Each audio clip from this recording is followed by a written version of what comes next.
اللہ تعالیٰ نے جو جنت بنائی ہے، اللہ تعالیٰ اس کا شوق دلا کر کہتے ہیں وَسَارِعُوا إِلَىٰ مَغْفِرَةٍ مِّن رَبِّكُمْ وَجَنَّةٍ عَرْضُهَا السَّمَاوَاتُ وَالْأَرْضُ أُعِدَّتْ لِلْمُتَّقِينَ۔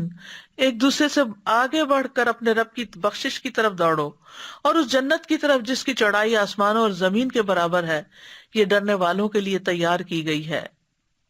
اللہ تعالیٰ دن اور رات میں اپنے ہاتھ پھیلاتے ہیں تاکہ گناہگار توبہ کر لیں اور گناہوں کی معافی مانگنے کو پسند فرماتے ہیں، پھر توبہ کرنے والوں سے محبت کرتے ہیں۔ ان اللہ یحب التوابین و یحب المتطہرین۔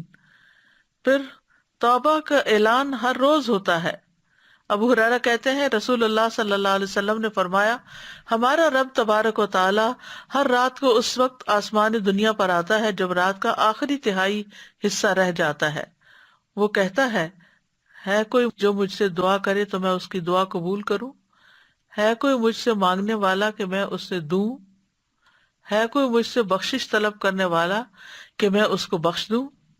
یہ اتنی زیادہ وسیع ہے اللہ کی رحمت اور اللہ کی بخشش، اور پھر ایک دفعہ نہیں، بار بار بخشتا ہے۔